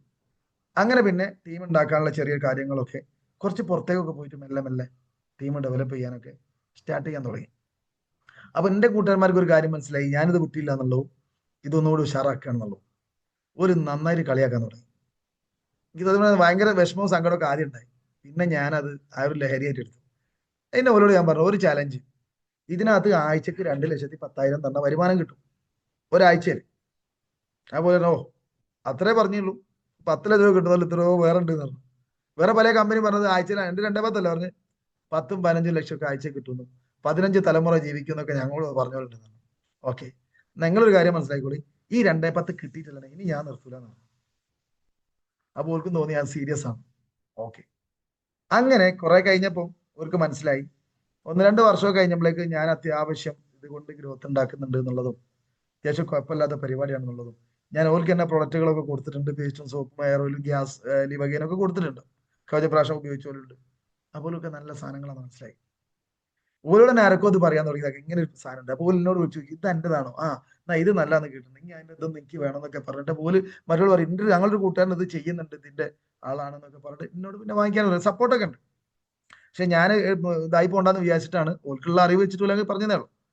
അങ്ങനെ ഈ ആഴ്ച വരുമാനം 2,10,000 584-ാമത്തെ വീക്കിൽ എനിക്കിത് വന്നപ്പം അന്നൊരു ബുധനാഴ്ച രാത്രിയാണ്. ബുധനാഴ്ച രാത്രി സെയിൽ ക്ലോസ് ഏകദേശം ബിസിനസ് വോളിയം കറക്റ്റ് ആയിരിക്കും. അങ്ങനെ ഞാൻ അന്ന് രാത്രി വൈകുന്നേരം വരെ വിളിച്ചു. ഞാൻ പറഞ്ഞു, നമുക്ക് ഇന്ന് രാത്രി ഒന്ന് ഇരിക്കണം എന്ന് പറഞ്ഞു. ഓ ആയിക്കോട്ടെ എന്ന് പറഞ്ഞു. അപ്പോഴേക്ക് ഞാൻ വന്നിട്ട് 4-5 വർഷമായല്ലോ, വേറെ ഞങ്ങൾ ഒന്നിച്ച് കൂടുതലുണ്ട്, പോലും ബാക്കി നല്ല ബന്ധങ്ങൾ അങ്ങനെ തന്നെ നിലനിൽക്കുന്നുണ്ട്. അങ്ങനെ അന്ന് രാത്രി ഒന്നിച്ച് കൂടിയ സമയത്താണ് ബെല്ലൻ സാറ് എന്റെ പോസ്റ്റ് ഗ്രൂപ്പിൽ ഇടുന്നത്. പിന്നെ എനിക്ക് പേഴ്സണൽ കുറെ കോളുകൾ, സൈലേഷ് സാർ അടക്കം ഒരുപാട് പ്രധാന ലീഡേഴ്സ് എന്നെ നേരിട്ട് വിളിച്ചു, അഭിനന്ദനം അറിയിച്ചു. അപ്പൊ അതൊക്കെ ഇതിനിടെ കൂടെ ഞാൻ എന്ത് ചെയ്തു, ഫോൺ സ്പീക്കറിൽ ഇട്ടെടുക്കും. അപ്പൊ വലുത് പറയുമ്പോൾ ഞാൻ തിരിച്ചു പറഞ്ഞു വലുക്ക് കേൾക്കുക. അവർക്ക് മനസ്സിലായി എന്തോ ഒരു സംഗതി ഉണ്ടെന്നുണ്ട്. അപ്പൊ ഞാൻ ഈ പോസ്റ്റൊക്കെ എടുത്ത് ഞാൻ മൃതാക്കണം, ഞാൻ അന്ന് പറഞ്ഞൊരു സാധനമല്ലേ ആഴ്ച 2,10,000, അത് വാങ്ങി. അത് നിങ്ങളെ കാണിക്കാൻ ഇത് കിട്ടിയതേക്കണം. ഇവിടെ നിന്നാണ് ഇപ്പം ഇത് അനൗൺസ് ആവുന്നത്. എനിക്ക് നിങ്ങളെ കൂടെ വേണമെന്നൊരു ആഗ്രഹം ഉണ്ടായിരുന്നു. കാരണം അന്ന് നമ്മളിങ്ങനെ ഒരു ചാലഞ്ച് പറഞ്ഞല്ലേ. അതുപോലെ തന്നെ അല്ലെങ്കിലും എനിക്കിത് പറ്റും, ഇനി എന്തെങ്കിലും ഒരു കാര്യം ഏറ്റെടുത്താൽ അത് ഉഷാറാക്കി ഇനി ചെയ്യും. ഇനി അത് അന്ന് ഏറ്റെടുത്തത് കൊണ്ട് ഇനി രക്ഷപ്പെട്ടു. ഞങ്ങൾ അന്ന് ഏറ്റെടുക്കാത്തത് കൊണ്ട് ഞങ്ങൾ കുറെ പ്രശ്നങ്ങളൊക്കെ ഇങ്ങനെ ഉണ്ടാവും. നമ്മളൊക്കെ ടെൻഷൻ പിടിച്ച മേഖല. എൻ്റെ ഇനി അന്നേ പറയണ്ടല്ലോ ടെൻഷൻ ഒന്നും ഇല്ല എന്നുള്ളത്. ഏതായാലും അടിപൊളി, ഇനി ഉഷാറാക്കുന്നതാണ്. ഞാൻ ഇതായത് ഞാൻ നിങ്ങളോട് അന്ന് പറഞ്ഞത്. അപ്പൊ വില ഇതിന്റെ ഇടയ്ക്ക് അത്യാവശ്യം പൈസ ഉള്ളവരൊക്കെ തന്നെയാണ്, പല പരിപാടികളായിട്ട് പോകുന്നവരാണ്. കൊടുവള്ളി നിങ്ങൾക്ക് അറിയാലോ, ഈ ഗോൾഡും മാവാലി അതും ഇതൊക്കെ ആയിട്ട് ബന്ധപ്പെട്ട് മിക്സ് ആയി കിടക്കുന്ന ബിസിനസ്സുകൾ അധികം ഉണ്ടാവാം. അപ്പൊ ഇത് ഏറ്റക്കുറച്ചിലൊക്കെ ഉണ്ടാവും. രാത്രി കിടന്നുറങ്ങുന്നവന് രാവിലെ രാത്രി കിടന്നുറങ്ങുന്ന കോടീശ്വരനായി. ഒരു 3-4 കോടി 5 കോടിന്റെ ഒക്കെ ആസ്തിയുള്ള രാത്രി കിടന്നുറങ്ങുമ്പോൾ രാവിലെ അവൻ പാവപ്പെട്ടവനായി മാറിയിട്ടുണ്ടാവും. കാരണം ഓൻ്റെ എന്തൊക്കെയോ സാധനങ്ങൾ കിടന്നൊക്കെ പോലീസോ കള്ളരോ കൊണ്ടുപോയിണ്ടാവും. പിന്നെ അതിന് ഇവന്റെ കയ്യിലുള്ള അടക്കം ഇവന് കണക്കൂട്ടിക്കുകയാണെങ്കിൽ പിറ്റേന്ന് അവന് 2 കോടി ചിലപ്പോൾ കടായി. ഇങ്ങനെയുള്ള പരിപാടിക്കാരധികം. അതായത് യാതൊരു ഉറപ്പുമില്ല, ബലൂണ് പോലെ ഏത് സമയത്തും കിട്ടും. അപ്പൊ ഞാൻ പറഞ്ഞത് അങ്ങനെ പരിപാടിയല്ല, ഇത് പക്ക മാർക്കറ്റ്. ഇതൊക്കെ ഞാൻ ക്ലാസ് എടുത്ത് കൊടുക്കലുണ്ട് ഇടയ്ക്ക് പോകുന്ന സമയത്തൊക്കെ. ഏതായാലും ഇവര് പറഞ്ഞു, ഇവർക്ക് ഒരാൾക്ക് റേഞ്ച് റോവർ എടുക്കണമെന്ന് പ്ലാൻ ചെയ്തു. കാറ് അത്യാവശ്യം നല്ല വില വരുന്ന കാറാണ്. അപ്പൊ ഇത് നടക്കായിട്ട് ഒരുത്തനെ ഫോർച്യൂണർ എടുത്തു, ഒരുത്തനെ ഇന്നോവ എടുത്തു. ഇവർക്ക് ഒരുത്തൻ BMW എടുക്കാൻ വിചാരിച്ചത്, ഓനെ കൊണ്ട് അതും സാധിച്ചില്ല, മറ്റനോട് റേഞ്ച് റോവറും സാധിച്ചില്ല. അപ്പൊ ഇവര് അന്ന് പറഞ്ഞൊരു കാര്യമുണ്ട്, നമ്മളെ കൂട്ടത്തിൽ ഇനി റേഞ്ച് റോവർ എടുക്കുന്നത് അത് ഇങ്ങായിരിക്കും. ഞാൻ പറയും എനിക്ക് അതിന് വലിയ താല്പര്യമൊന്നുമില്ല, എന്നാലും വേണ്ടില്ല, അത് ഞാൻ തന്നെ എടുക്കാം. 1-2 വർഷം കൂടെ നിങ്ങൾ വെയിറ്റ് ചെയ്യും, ഞാൻ എടുത്തോളാം. അപ്പൊ എന്റെ ഒരു കോൺഫിഡന്റും ഇതൊക്കെ കണ്ടപ്പോൾ ഓൽക്ക് മനസ്സിലായി, ഉഫ്, അത് വല്ലാത്തൊരു നഷ്ടബോധം ഓൽക്ക് തോന്നി. ഞാൻ പറയും നിങ്ങളൊക്കെ ബിസിനസ് ചെയ്യും. ഞാൻ കാരണം ആ ലെവലിലേക്ക് ഒരു റേഞ്ച് റോവർ എടുത്ത് നിങ്ങൾ ഇതിനകത്ത് കയറാൻ ഞാൻ പറയുന്ന സമയത്തായിരിക്കും നിങ്ങൾ എന്നോട് ചോദിക്കും ഞങ്ങൾ ഇനി എന്താ ചെയ്യേണ്ടതെന്ന് ചോദിക്കും. അതുവരെ നിങ്ങളോട് ഇനി ഞാൻ നിർബന്ധിക്കൂല എന്ന് പറഞ്ഞു. കാരണം ഒരു മധുര പ്രതികാരം എന്ന് പറയുന്നത് അന്ന് ഇവര് പറഞ്ഞിട്ട് ഞാൻ നിർത്തിപ്പോയിരുന്നെങ്കിൽ എവിടെ എത്തൂലായിരുന്നു. ഏതായാലും ചുരുക്കി പറഞ്ഞാൽ ഈ ബിസിനസ് ഞാൻ എന്റെ പേഴ്സണൽ എക്സ്പീരിയൻസ് കൂടെ മാത്രം പോവുകയാണ്. ഈ ക്ലാസ്സും ട്രെയിനിങ്ങും ഒക്കെ ഇഷ്ടംപോലെ കേൾക്കുന്നുണ്ടാവും. വേണമെങ്കിൽ നമുക്ക് ഒരു പ്രാവശ്യം പിന്നീട് നമുക്ക് സ്ലൈഡൊക്കെ വെച്ചിട്ട് പിന്നെ പറയാം. അപ്പൊ ഏതായാലും ഈ ബിസിനസ് ഞാൻ ഏറ്റെടുക്കാൻ കുറെ കാരണങ്ങളുണ്ട്. എന്താന്ന് വെച്ച് കഴിഞ്ഞാൽ, ഒന്ന്, ട്രഡീഷണൽ മേഖലയിൽ നമുക്ക് ബിസിനസ് ചെയ്യുന്ന ഏത് സമയത്തും എന്ത് സംഭവിക്കാം. പ്രത്യേകിച്ചും പ്രവാസിയായിരുന്ന ഞാൻ, അവിടുത്തെ നിയമം, അവിടുത്തെ കാരണങ്ങൾ, നമ്മൾ ചെയ്യുന്ന മേഖലയിൽ ഏത് സമയത്തും നമ്മളെക്കാൾ ബെറ്റർ ആയിട്ട് ചെയ്യുന്ന ഒരാൾ കടന്നു വരാം. ഒരു സംശയവുമില്ല. നമുക്ക് അനുഭവം ഉണ്ടാവും. നിങ്ങൾ ചെയ്യുന്ന ഏത് മേഖലയിലും നിങ്ങളെക്കാൾ പെർഫെക്റ്റ് ആയിട്ട്, നിങ്ങളെക്കാൾ വില കുറച്ച്, നിങ്ങളെക്കാൾ നല്ല സർവീസ് കൊടുക്കുന്ന, അല്ലെ നല്ല എഫിഷ്യന്റ് ആയിട്ടുള്ള വ്യക്തികൾ ആ മേഖലയിൽ എപ്പോഴും വരാം. ഏത് സമയത്തും റേറ്റ് കൂടുക, നിയമം മാറുക, അല്ലെങ്കിൽ സാഹചര്യം അതിന്റെ സാധനങ്ങൾ കിട്ടാതിരിക്കുക, അങ്ങനെ പല രീതിയിലുള്ള പ്രശ്നങ്ങളും ആ മേഖലയിൽ എപ്പോഴും വരാൻ സാധ്യതയുണ്ട്. അതേപോലെ തന്നെ നമ്മൾ ചെയ്യുന്ന ബിസിനസ് ആവട്ടെ, ജോലി ആവട്ടെ, യാതൊരു ഫ്യൂച്ചറും അതിനകത്ത് 100% നമുക്ക് ഉറപ്പിക്കാൻ പറ്റില്ല. അപ്പൊ ഇങ്ങനത്തെ പല കാരണങ്ങൾ കൊണ്ടും നല്ലൊരു ബിസിനസ് നാട്ടിൽ ചെയ്യണമെന്ന് ആഗ്രഹിച്ച് ഞാൻ 2-3 മേഖലയിൽ പൈസ ഇൻവെസ്റ്റ് ചെയ്തിട്ടുണ്ടായിരുന്നു. ഒന്ന് ഗോൾഡ് തന്നെ ആയിരുന്നു, അതിൽ വലിയൊരു ഗ്രോത്ത് ഇല്ലാതെ പോയി. ആ ഗോൾഡിലുള്ള പൈസ എടുത്ത് ഒരു ഫ്രണ്ട് എന്ത് ചെയ്തു, സിനിമ പിടിക്കാൻ വേണ്ടിയിട്ട് കുറച്ച് പൈസ അതിനകത്ത് കൊടുത്തു. അത് 8 നില പൊട്ടി. നല്ലൊരു പൈസ 10-25 ലക്ഷം രൂപ എന്ത് ചെയ്തു അന്ന് അതിലെങ്ങനെ അങ്ങോട്ട് പോയി. താല്പര്യമില്ലാത്ത മേഖലയാണ്, എനിക്കും എൻ്റെ കുടുംബത്തിനോ ഇഷ്ടമല്ല, പുരേന്ന് പറയാതെ ഞാനത് ചെയ്തത്. ഞാൻ സിനിമ എടുക്കാൻ വേണ്ടി ചെയ്തതല്ല. എൻ്റെ ഗോൾഡ് സ്റ്റോക്ക് ഉള്ളത് ഞാൻ ഓനും കൂടി ചെയ്തത്. ഓൻ തൽക്കാലം ഒരു തിരിമറി ചെയ്തതാണ്. അത് അങ്ങനെ അതിൽ അങ്ങോട്ട് പോയി. അങ്ങനെ പല മേഖലയിലും ചെറിയ രീതിയിൽ തന്നെ ഇൻവെസ്റ്റ്മെന്റ് ചെയ്തോ കാര്യങ്ങളൊക്കെ കംപ്ലീറ്റ് ആയിട്ടും ഫെയിലർ ആണ്. കാരണം നമ്മൾ നേരിട്ട് അറിയാത്തയോ നമ്മൾ ബന്ധപ്പെടാത്തയോ ഒരു ബിസിനസ്സിലേക്ക് പൈസ ഇറക്കുന്ന സമയത്ത് അത് 100% സക്സസ് ആയിക്കൊള്ളുന്നില്ല. സാധ്യത വളരെ കുറവാണ്. കാരണം ഈ കാര്യങ്ങൾ അവതരിപ്പിക്കുന്ന ആളിന്റെ പോസിറ്റീവ് മാത്രമേ പഠിച്ചിട്ടുണ്ടോ, ഇതിന്റെ കൃത്യമായിട്ടുള്ള അറിവ് അയാൾക്ക് ഉണ്ടായിക്കൊള്ളുന്നില്ല. ഏതായാലും അതൊക്കെ അങ്ങനെ പോയി, പോകാനുള്ളത് പോവല്ലോ. അപ്പൊ ഏതായാലും ഞാൻ എന്ത് ചെയ്തു വെച്ചാൽ, നാട്ടില് ഞാൻ ഗൾഫിലൊക്കെ മെല്ലെ എങ്ങനെയെങ്കിലും കുറച്ച് രക്ഷപ്പെട്ടിട്ടുണ്ടെങ്കിൽ പോലും നല്ലോണം അധ്വാനിച്ചിട്ടാണ് എന്ത് ചെയ്തത് ഓരോ മേഖലയും റെഡിയാക്കി എടുത്തത്. എന്റെ റിയൽ എസ്റ്റേറ്റ് മേഖല എനിക്കറിയാം. ഓരോ ആളുകൾക്ക് ഫാമിലിക്ക് ഫ്ലാറ്റ് കാണിച്ചു കൊടുത്ത് 1-2 വർഷം അതിന്റെ പുറകെ നടന്നതിന് ശേഷമാണ് ഞാനൊരു WLA ലൈസൻസ് സ്റ്റാർട്ട് ചെയ്യുന്നതും ഓഫീസ് ഇടുന്നതും അത് പിന്നെ അങ്ങോട്ട് ഡെവലപ്പ് ആകുന്നതൊക്കെ. അപ്പൊ അതുകൊണ്ട് തന്നെ എനിക്കറിയാം ഏതൊരു ബിസിനസ്സും തുടക്ക സമയത്ത് അതിന്റെ ഇനിഷ്യൽ സ്റ്റേജ് നമ്മളെ എഫേർട്ട് കൊണ്ട് വളർത്തിയെടുക്കുന്നതാണെങ്കിൽ അത് നിലനിൽക്കും. ഇപ്പൊ ഒരു കച്ചവടം തുടങ്ങുന്ന ഒരാള് ഒരു ചെറിയ കച്ചവടം തുടങ്ങി, അത് നാട്ടുകാർക്ക് നല്ല സാധനങ്ങൾ കൊടുത്ത്, എല്ലാ സാധനവും അവിടെ സ്റ്റോക്ക് ഉണ്ടായി, ആളുകൾ വരുന്ന സമയത്ത് നല്ല സർവീസ് കൊടുത്ത്, അത് അങ്ങനെ അങ്ങനെ അങ്ങനെ ഡെവലപ്പായി വന്ന് അത് വലിയൊരു ഷോപ്പിലേക്ക് മാറി. പിന്നെ അയാൾക്ക് 2-3 ഷോപ്പുകൾ വേറെ തുടങ്ങി. കാരണം അയാൾക്ക് അറിയാം ഈ മേഖലയിൽ എന്തൊക്കെ വേണം, എങ്ങനെ ചെയ്യാൻ പറ്റും, ഏത് ഏരിയ കച്ചവടം ഉണ്ടാവും, കസ്റ്റമർ എങ്ങനെ കൺവേഴ്സ് ചെയ്യാൻ പറ്റും, ഏതെല്ലാം ഓഫറുകളിൽ എന്തെല്ലാം സാധനങ്ങൾ വാങ്ങിക്കാനും അതിനെ ലാഭത്തോടുകൂടി വിൽക്കാൻ പറ്റുന്ന ഒരു പഠനം അയാൾക്ക് അതിൽ കിട്ടിയിട്ടുണ്ട്. എന്നിട്ട് ഡെവലപ്പായി വന്നാൽ അത് രക്ഷപ്പെടാൻ സാധ്യത വളരെ കൂടുതലാണ്. നേരെ മറിച്ച് ഒരാൾ ഒരു 10-20 ലക്ഷം മുടക്കിയിട്ട് ഒരു 10-50 ലക്ഷം മുടക്കിയിട്ട് വലിയൊരു കട അങ്ങോട്ട് തുടങ്ങി കഴിഞ്ഞാൽ അത് ചിലപ്പം സക്സസ് ആയിക്കൊള്ളുന്നില്ല. അപ്പൊ അതേപോലെ തന്നെ ഞാൻ ഇതിൽ കണ്ടത്, ഇത് വലിയ മുതൽ മുടക്കില്ലാതെ നമുക്ക് എന്ത് ചെയ്യാൻ പറ്റും, മെല്ലെ മെല്ലെ ഡെവലപ്പ് ചെയ്ത് കൊണ്ടുവരാൻ പറ്റും. അങ്ങനെ അങ്ങനെ മെല്ലെ ഞാൻ ഒന്ന് നോക്കാം, ഒരു 6 മാസം എഫേർട്ട് ഇട്ട് നോക്കാം. അപ്പൊ ആദ്യത്തെ ഒരു വർഷമൊക്കെ ഭയങ്കര പ്രശ്നമായിരുന്നു, വലിയ വരുമാനമൊന്നുമില്ല. വൈഫിനോട് പറഞ്ഞു നടക്കൂല നമുക്ക് പോകാൻ. അപ്പോൾ കൊറോണ വന്നു, ഗൾഫിൽ നിന്നുള്ള വരുമാനം കംപ്ലീറ്റ്ലി നിന്നു. ഇവിടുന്ന് ആകെ കിട്ടുന്നത് 2000-3000 ഒരു മാസം കിട്ടിയാലായി മൈ ലൈഫിൽ നിന്ന്. അതുകൊണ്ട് എങ്ങനെ ജീവിക്കാനാ? കാരണം പൈസ നന്നായിട്ട് ചെലവാക്കി ജീവിച്ച് പഠിച്ചും പോയി. അങ്ങനെ കഷ്ടപ്പെട്ട ശരിക്കും 2-3 വർഷം ഇതിനകത്ത് പിടിച്ചു നിന്നത്. അതുമല്ല, തുടക്കത്തിൽ ഞാൻ ഈ ബിസിനസ് 30,000 രൂപ സാധനം എടുത്തെന്ന് ഞാൻ പറഞ്ഞല്ലോ. പിന്നെ ഞാൻ പ്രോഡക്റ്റ് എടുക്കുന്നത് 2,70,000 പെർഫോമൻസ്. അന്ന് ഡിസ്ട്രിബ്യൂട്ടർ ആണെങ്കിൽ പെർഫോമൻസ് ബോണസ് ഉണ്ട്.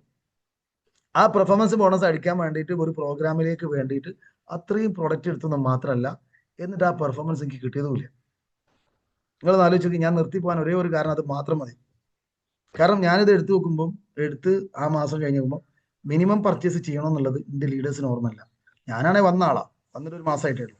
എനിക്കിങ്ങനെ ഓർമ്മ ഉണ്ടാവുക, അവർക്കും അറിയില്ല. ചുരുക്കി പറഞ്ഞ സൈറ്റിൽ നോക്കുന്ന സമയത്ത് ഞാൻ പെർഫോമൻസ് അല്ല പോയി. ആ പെർഫോമൻസിനെ ഞാൻ തിരിച്ചു കഴിഞ്ഞ 10 മാസം ഞാൻ കണ്ടിന്യൂസ് പെർഫോമൻസ് ബോണസാണ്. ഒരു മാസം പോലും എനിക്ക് ഗ്യാപ്പില്ല. കഴിഞ്ഞ ഒരു വർഷത്തിൽ ഒറ്റ പെർഫോമൻസ് എനിക്ക് മിസ്സായിട്ടുള്ളൂ. 12 മാസം കഴിഞ്ഞതിൽ നോക്കുകയാണെങ്കിൽ ഒറ്റ പെർഫോമൻസ് മാത്രമേ എനിക്ക് മിസ്സായുള്ളൂ. ബാക്കി 11 ഞാൻ വാങ്ങിയിട്ടുണ്ട്. കാരണം അന്ന് മിസ്സായതിനെ പിന്നെ ഞാൻ എന്ത് ചെയ്തു, തേടി പിടിക്കാന്നറിയാലോ, ആ ഒരു വാശി. അതേപോലെ ഒരു സംഭവം 1.5 വർഷം ഞാൻ ഈ ബിസിനസ് ചെയ്തിട്ട് ഞാൻ TC റാങ്കിലാണ്. റാങ്ക് മാറാത്ത പല ആളുകളും ഇതിനകത്തുണ്ടാവില്ലേ. എൻ്റെ അതേ സമയത്ത് അസോസിയേറ്റ് ചെയ്ത ഷാഹിർ സാറിന്റെ അപ്പുറത്തെ ഓർഗനൈസേഷനിൽ എൻ്റെ ലവ് ലൈൻ ആയിട്ട് വന്ന ഫസൽ എന്ന് പറഞ്ഞ, ഫസൽ റഹ്മാൻ എന്ന് പറഞ്ഞ ഒരാളുണ്ടായിരുന്നു. അയാള് നല്ല ഫാസ്റ്റ് ആയിട്ട് ടീമിനെ അത്യാവശ്യം നല്ല രീതിയിൽ മെയിൻറ്റെയിൻ ചെയ്തു. എനിക്ക് അത്ര ടീമൊന്നും ഉണ്ടായില്ല. ഒരു സൈഡിൽ ഞാൻ തന്നെ പർച്ചേസ് ചെയ്തു, ഒരു ഭാഗത്ത് അത്യാവശ്യം ടീമൊക്കെ വന്നു. അങ്ങനെ പല ആളുകൾക്കും ഉണ്ടായിട്ടുണ്ട്. അങ്ങനെ ഞാൻ TC ഉള്ള സമയത്ത് ഞാനും ഓനും ഒന്നിച്ചാ TC ആവുന്നത്. അവൻ ATC ആയി, ഞാൻ TC തന്നെ. അവൻ DTC ആയി, ഞാൻ അന്നും TC തന്നെ. അപ്പാണ് കമ്പനി ഒരു മീറ്റിംഗ് വെക്കുന്നത്. DTC പോകും കണ്ണൂർ. എനിക്ക് പോകാൻ പറ്റില്ല, കാരണം ഞാൻ TC ആണ്. കമ്പനി മീറ്റിംഗാണ്. ലീഡേഴ്സ് നടത്തുന്നതാണെങ്കിൽ ലീഡേഴ്സ് പറഞ്ഞാൽ ഞാൻ എന്തെങ്കിലുമൊക്കെ നിങ്ങളെ കൊണ്ടുപോയി എന്നൊക്കെ. എൻ്റെ വിഷമങ്ങൾക്ക് മനസ്സിലായി. അത് ഭയങ്കര ഒരു വിഷമമായി. ഇവര് കണ്ണൂരേക്ക് ട്രെയിനിങ്ങിന് വേണ്ടി പോണതും സൂട്ടൊക്കെ ആയിട്ട് അത് ഭയങ്കര ഒരു ഫീൽ ചെയ്തു. അവിടെ നിന്ന് തീരുമാനം എടുത്തു, എന്ത് വില കൊടുത്തു DTC ആവണം. അതിനു വേണ്ടി മാരിച്ച് പണിയെടുത്തു. 2 മാസം കൊണ്ട്, മൂന്നാമത്തെ മാസം ഞാനായത് DTC അല്ല, ZTC. അതായത് എൻ്റെ മുന്നേ ഞാൻ TCയിലുള്ള സമയത്ത് DTC ആയ വ്യക്തി DTCയിലുള്ള സമയത്ത് ഞാൻ ZTC. അടിപൊളി. ഇങ്ങനെ റാങ്ക് മാറി. ഒരു 10 ദിവസം, ഒരു മാസത്തിനുള്ളിലായിട്ട് ആദ്യത്തെ റാങ്ക് മാറി. അത്രയും സമയം കൊണ്ട് അടുത്ത റാങ്ക് മാറി. അവിടുന്ന് DTCന്ന് ZTCയിലേക്ക് 1.5 മാസം കൊണ്ട് ഞാൻ മാറി. കാരണം ആ സമയത്താണ് ഉമർ സാറ് വരുന്നത്, ഉമർ സാറിന്റെ ചേറൂര് വരുന്നത്, ധാറാണി വരുന്നത്. ഞാൻ മലപ്പുറത്ത് അങ്ങോട്ട് താമസിക്കാൻ തുടങ്ങി. അതിരാവിലെ ഇവിടുന്ന് ഒരു ബുള്ളറ്റ് അതിനായിട്ട് വാങ്ങി രാവിലെ വിടും. എന്നിട്ട് അവിടെ പോയിട്ട് രാത്രി തിരിച്ചു വരും. പിറ്റേന്ന് രാവിലെ മലപ്പുറത്ത്. അങ്ങനെ കണ്ടിന്യൂസ് ആയിട്ട് അങ്ങോട്ട് എഫേർട്ട് ഇട്ടു. അതൊക്കെ എനിക്ക് മനസ്സിലായി ഇവിടെ നന്നായിട്ട് ഗ്രോ ചെയ്യുന്നുണ്ട്. അടിച്ച് കയറി ടീം അങ്ങോട്ട് കയറി. ഇവിടെ നോക്കുമ്പോൾ ഇവിടെ ഈ ഭാഗത്ത് അപ്പൊ എനിക്ക് TC ഉള്ള സമയത്ത് 20 ലക്ഷത്തിന്റെ വോളി ഉണ്ട്. അവിടാണ് ആകെ 4 ലക്ഷത്തിന്റെ വോളി ഉള്ളായിരുന്നു. അങ്ങനെ STC ബിസിനസ് വോളിയം ആദ്യം വന്നത് ആ ഭാഗത്താണ്. അപ്പോഴേക്കും ഇവിടെ 22 ലക്ഷമായിട്ട്. അത് കഴിഞ്ഞ് ഫസൽ സാറ് ZTC ആയി. പിറ്റേത്താഴ്ച ഞാൻ STC.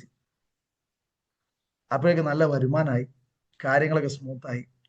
അങ്ങനെയാണ് ഇതിന്റെ ഒന്നും കൂടെ എന്താ പറയാ, ടീമിനൊക്കെ ഒന്ന് ഉഷാറായി, നല്ല ടീമൊക്കെ വരാൻ തുടങ്ങി. വളരെ ഫാസ്റ്റ് ആയിട്ട് മുന്നോട്ട് പോയി. അപ്പോൾ എനിക്ക് ഇങ്ങോട്ട് പറയാനുള്ള കാര്യത്തിലേ ഉള്ളൂ, ഈ ബിസിനസ് നമ്മൾ തുടക്കത്തിൽ നമുക്ക് നിലവിൽ കിട്ടുന്ന വരുമാനം കിട്ടൂല. ആദ്യത്തെ മാസങ്ങളിൽ നമുക്ക് വേറെ ഏതേ പണിയൊക്കെ ഒഴിവാക്കി വന്ന ആളാണെങ്കിലും വലിയ പ്രതീക്ഷ വെച്ച് വന്ന ആളാണെങ്കിലും ആ വരുമാനം ഇതിനകത്ത് കിട്ടൂല. ചെറിയ വരുമാനം കിട്ടും. ഏകദേശം ഒരു 6 മാസം നമ്മൾ സീരിയസ് ആയിട്ട് ചെയ്യണം. ഒരു 6 മാസം കൊണ്ടൊക്കെ നമുക്ക് മറ്റുള്ള മേഖലയിൽ കിട്ടുന്ന വരുമാനം ഇവിടെ കിട്ടും. 6 മാസം, ഒരു വർഷമൊക്കെ ആകുമ്പോഴേക്ക് അത് ഒന്നും കൂടെ ഒന്ന് ഗ്രോ ആകുന്ന സമയത്ത് അതിനേക്കാൾ വലിയ വരുമാനത്തിലേക്ക് നമ്മൾക്ക് ഒരു 2-3 വർഷം ആകുമ്പോഴേക്ക് നമുക്ക് ഇതുവരെ മറ്റുള്ള മേഖലയിൽ കിട്ടാത്ത വരുമാനം ഇവിടെ കിട്ടും. അതായത് നമ്മൾ 20,000 ശമ്പളത്തിൽ നിൽക്കുന്ന ആളാണ്, നമുക്ക് ഒരു 30,000 മേലെ എന്ത് ചെയ്യാൻ തുടങ്ങും. ഒരു 3 വർഷമൊക്കെ സീരിയസ് ആയിട്ട് ബിസിനസ് ചെയ്യുന്ന ആൾക്ക് കിട്ടാൻ തുടങ്ങും. എന്നാൽ ഒരു 5-6 വർഷം കഴിയുന്ന സമയത്ത് നമ്മൾ ചിന്തിക്കുക പോലും ചെയ്യാത്ത വരുമാനം എന്ത് ചെയ്യും, നമുക്ക് കിട്ടാൻ തുടങ്ങും. അതാണ് ഇതിന്റെ പ്രത്യേകത. പിന്നെയോ ഒരു 10 വർഷം കഴിഞ്ഞ് കഴിഞ്ഞാൽ നമുക്കറിയാലോ 10 വർഷമായിട്ട് മൈ ലൈഫ് സ്റ്റൈലിന്റെ അവസ്ഥ എന്താണുള്ളത്. നമ്മൾ സ്വപ്നം പോലും കാണാതെ പലതും എന്ത് ചെയ്യാൻ തുടങ്ങും, നമ്മളിലേക്ക് വന്നു കയറും. ഇപ്പൊ തന്നെ എനിക്ക് കഴിഞ്ഞ മാസം എന്റെ സെയിൽസ് വോളിയം 2 ഓർഗനൈസേഷനിലും കൂടെ നോക്കുന്ന സമയത്ത് ഉമർ സാറിന്റെ സൈഡും എൻ്റെ ഇതിലും 54 ലക്ഷത്തിന്റെ ക്യാഷ് വോളിയം, ബിസിനസ് വോളിയം ഉണ്ടായിട്ടുണ്ട്. സോറി, ക്യാഷ് ഉണ്ടായിട്ടുണ്ട്. സെയിൽസ് പക്ഷെ ഒരു 47 ലക്ഷത്തിന്റെ 45 ലക്ഷത്തിനടുത്ത് ബിസിനസ് വോളിയം 2 ഓർഗനൈസേഷനിലും വന്നു. അതായത് ഒരു ദിവസം 1.5 ലക്ഷത്തിന്റെ മേലെ വോളിയം എൻ്റെ ടീമിൽ വന്നു. ഒരു ദിവസം ഒരു ഹൈപ്പർ മാർക്കറ്റ് കച്ചവടം ഞാൻ എൻ്റെ ഓർഗനൈസേഷൻ കമ്പനിക്ക് കച്ചവടം നടക്കുന്നുണ്ട്.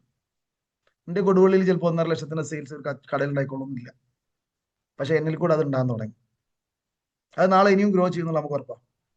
ഇന്ന് ഞാൻ ഏകദേശം ശരാശരി വരുമാനം കൂട്ടി നോക്കുന്ന സമയത്ത് ഒരു മാസം ഒരു 2 ലക്ഷത്തിന്റെ മേലേക്ക്, ഇപ്പൊ കഴിഞ്ഞ 6 മാസം മുതൽക്ക് ഒരു 1.5 ലക്ഷത്തിന്റെ മേലെ, 2 ലക്ഷത്തിലേക്ക്, ചില മാസം അതിന്റെ മേലേക്ക് വരാൻ തുടങ്ങി. അത് അടുത്ത വർഷം 3 ലക്ഷത്തിന് 3.5 ലക്ഷത്തിന് മേലേക്ക് ആക്കാനുള്ള പരിപാടിയാണ് ഇപ്പൊ ചെയ്യുന്നത്. ഈ കിട്ടുന്ന വരുമാനം എനിക്ക് കിട്ടാൻ ഞാൻ ഒരു പണിയും വേറെ എടുക്കേണ്ടിയില്ല. ഞാൻ പണിക്കേ പോണ്ട.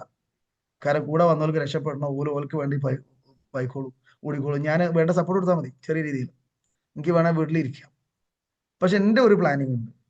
അടുത്ത 5 വർഷം കൊണ്ട് അല്ലെ 6 വർഷം കൊണ്ട് കമ്പനി ഡയമണ്ട് റാങ്ക് അച്ചീവ് ചെയ്യണം. ആ ഡയമണ്ടിലേക്ക് എത്തുന്ന സമയത്ത് എങ്ങനെ പോയാലും ഒരു 10-15 ലക്ഷം റുപ്യ മാസം വരുമാനം ഉണ്ടാവും എനിക്ക് ഉറപ്പാണ്. 4 ലെഗൊന്നും അതിന്റെ പെയർ മാച്ചും റാങ്കിങ്ങും 5.5ന്റെ മേലോട്ട് റാങ്കിങ് കിട്ടുന്ന റാങ്കാണ്.